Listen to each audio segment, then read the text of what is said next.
मैं जया कुमारी MJK high school +2 Jamua Paschim Champaran the Bihar teacher history maker मेरा mobile मेरी शिक्षा के इस पावन मंच पर उपस्थित सभी विद्वतजन को मेरा यथोचित अभिवादन। और मैं फिर विज्ञान विषय लेकर उपस्थित हूँ। मेरा विषय अभी चल रहा है, चैप्टर अभी चल रहा है स्वास्थ्य एवं रोग, जिसमें हम रोग पर चर्चाएं कर रहे हैं।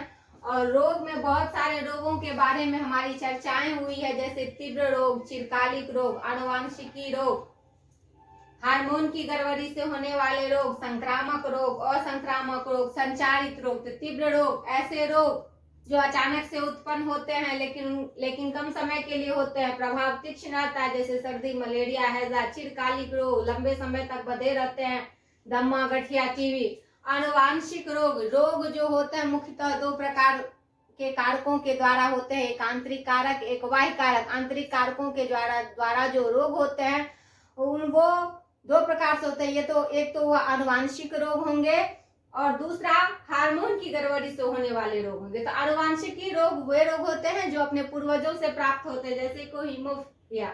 हार्मोन्स की गड़बड़ी से होने वाले रोग, मधुमेह जिसे हम डायबिटीज भी कहते हैं, वो है संक्रामक रोग। संक्रामक रोग ऐसे रोग जो सूक्ष्म जीवों के द्वारा होते हैं, जैसे कॉलरा, एड्स, मलेरिया। और संक्रामक रोग या संक्रामक अभिकर्ताओं के द्वारा होते हैं, जैसे कैंसर, मधुमेह। संचारित रोग के अंतर्गत मलेरिया आते हैं। बहुत सारे रोगों के बारे में हमने चर्चाएं की है। तो संक्रामक रोग से बचने के लिए हम टीका लगाते हैं, और टीका की खोज सबसे पहले एडवर्ड जेनर ने की थी। संक्रामक रोग से बचने के लिए हम टीका लगाते हैं, और टीका की खोज सबसे पहले एडवर्ड जेनर ने की थी। तो बहुत सारे रोग हमने संक्रामक रोग के बारे में, जैसा कि हमने कहा है कि संक्रामक रोग जो है वह सूक्ष्म जीवों के द्वारा फैलते हैं। तो सूक्ष्म जीवों के द्वारा संक्रामक रोग फैलते हैं, उसमें कुछ रोगों की चर्चा जैसे हम करेंगे। तो जैसा कि रोग हमारा हो गया cholera, typhoid, diarrhoea, pneumonia, plague, tetanus, diphtheria, tuberculosis, कुष्ठ रोग। ये जो संक्रामक रोग हैं वह बैक्टीरिया के द्वारा होते हैं। AIDS, rabies, diarrhoea, hepatitis, influenza, चेचक, डेंगू, ज्वर जो होता है, पीला बुखार, हर्पिस, ये सब वायरस के कारण होते हैं। चर्म रोग, भोजन विषाक्तन इत्यादि जो रोग होते हैं वो फंजाई के कारण होते हैं। मलेरिया, डायरिया, अमीबी पेचिश, कालाजार, निद्रा रोग, ये प्रोटोजोआ के कारण होते हैं।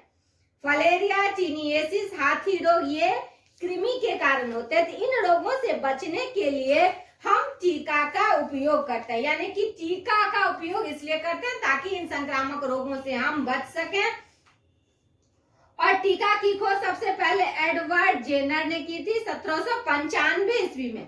टीका की खोज की कहानी भी अत्यंत रोचक है। एडवर्ड जेनर यानी कि 1795 ईस्वी में एडवर्ड जेनर नामक व्यक्ति ने जिस टीके की खोज का उन्हें श्रेय दिया जाता है, उन्होंने सबसे पहले यह देखा था कि गाय से दूध दूहने वाले व्यक्तियों को चेचक नहीं होता है। आगे चलकर जेनर ने यह निष्कर्ष निकाला कि वैसे व्यक्तियों को जिनका संपर्क चेचक रोग से पीड़ित गायों के साथ होता है, सामान्यतः चेचक रोग नहीं होता है।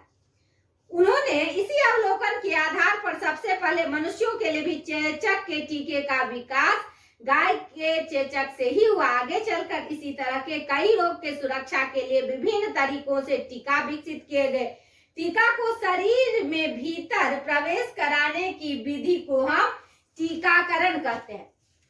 टीका को शरीर के भीतर प्रवेश कराने की विधि को हम क्या कहते हैं? टीकाकरण। अर्थात टीकाकरण वह विधि है जिसके द्वारा सूक्ष्म रोगाणुओं को किसी विशिष्ट रसायन के माध्यम में विकसित कर अत्यंत कम मात्रा में किसी मनुष्य के शरीर में प्रवेश कराया जाता है, टीकाकरण कहलाता है। कई संक्रामक रोगों के नियंत्रण के लिए टीकाकरण एक राष्ट्रीय अभियान के रूप में चलाया जाता है। हमारे देश में भी मलेरिया उन्मूलन तथा पल्स पोलियो अभियान के रूप में चलाए जा रहे हैं, जिसमें बहुत सफलता मिली है। और अगले वीडियो में पल्स पोलियो या और रोग सब के बारे में हम पढ़ेंगे। तब तक के लिए धन्यवाद। टीका की खोज किसने की थी? एडवर्ड जेनर ने। याद रखना।